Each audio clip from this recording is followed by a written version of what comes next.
It's the internet. You're busy. Let's do this. I'm Jeff Grubb. I write over on GamesBeat.com. This is Grubbsnax. Thank you for tuning in.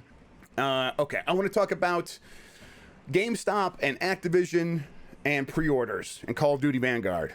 So, pre-orders used to be a much bigger thing. They have definitely, most people do not pre-order anymore. This is something that has really shifted and changed. Companies are less concerned with getting pre-orders, but this year Activision does seem like hey, we want the conversation when you walk into a GameStop to be focused on trying to get someone to pre-order this game rather than anything else. Now, I've gone backwards and I've gone back and forth in my head about well, let's talk about what this is first before we get to them. So Activision is offering store leaders at GameStop $1,000 cash for the store in each region that gets the most pre-orders for Call of Duty Vanguard. I think the second store gets $500 for its store leader, and then there's like swag bags for like stores 3 and 4 or whatever.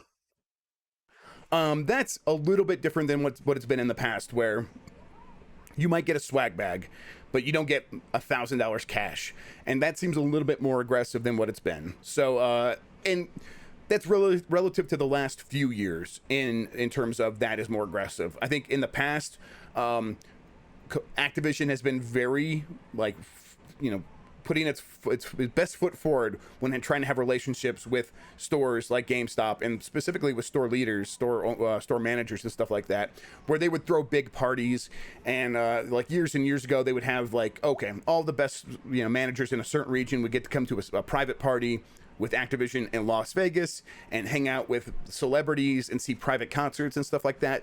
That stuff doesn't really happen anymore. And now it's shifted to just being like, hey, we have cash in hand that we're just going to give you if you get us as many pre-orders as possible. Now, I don't expect this to move the needle too much. The culture has just shifted, where games in the past would have had hundreds of pre-orders.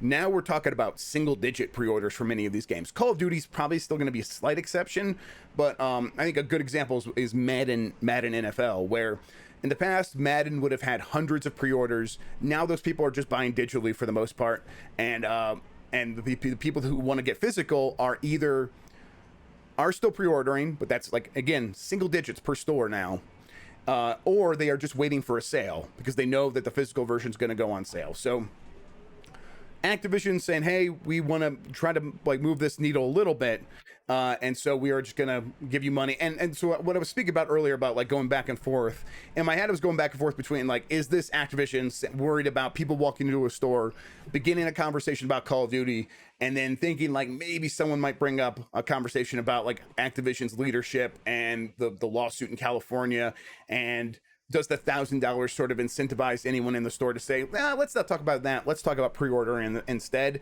I don't know if that's what is happening here. I guess I can draw the path in my brain, but I don't necessarily think that the pattern fits. I think it's mostly just someone in charge of the relationship with GameStop has a budget, is spending it on this instead, and hoping that it will lead to an increase in pre-orders compared to last year's Call of Duty. It's probably what that is.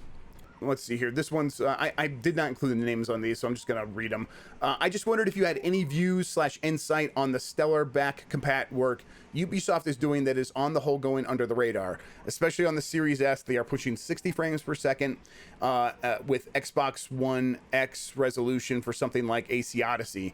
Are they bringing it up to speed to make a future launch of Ubisoft Plus on consoles? I mean, I'm sure that's something that they have in their brain, in their heads. So what this question is speaking to is Ubisoft is doing a lot of work to ensure its entire library of games runs really well on Xbox Series X and and everything. And is that work part of thinking hey, we want to make sure that when we launch Uplay Plus or Ubisoft Plus, whatever it's called, on console, that those games aren't an issue and everything is just really pristine.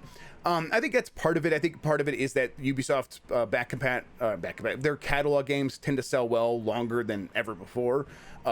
People are going back to these games and saying, hey, I played the most recent Assassin's Creed, I really liked it, maybe I should go back to some of these other ones.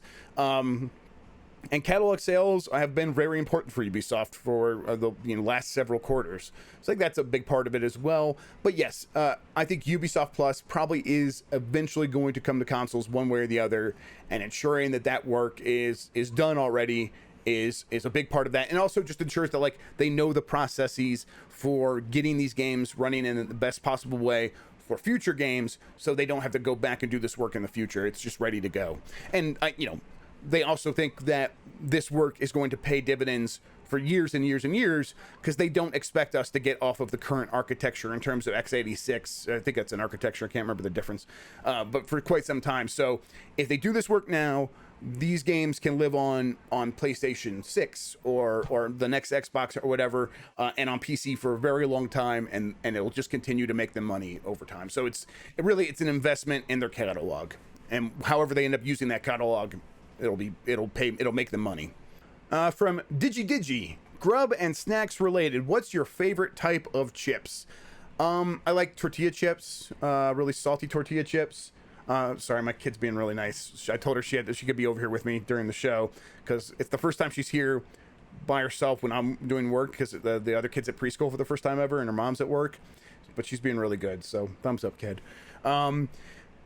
I like tortilla chips. I like the Chipotle chips, the ones that are like kind of fresh baked, or any Mexican restaurant with fresh baked chips, of course.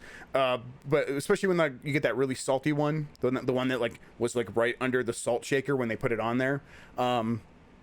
It's always like, oh, whoa, my mind is on fire from too much salt, and I need to go drink an entire lake, but it's salt, and my brain is like, yeah, give me some more of that chemical. Yeah. Okay. Thanks for watching, everybody. I'm gonna wait. Can you say yummy yummy? Oh. Okay. She's gonna start cursing. I gotta get out of here. Thanks, everybody. Oh, you think it's funny? All right, everybody. Thanks. I'm gonna hit the button.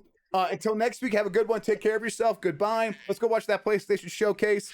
Oh my God. All right. I'm not tickling her. She's tickling herself. Bye, everybody. Ow.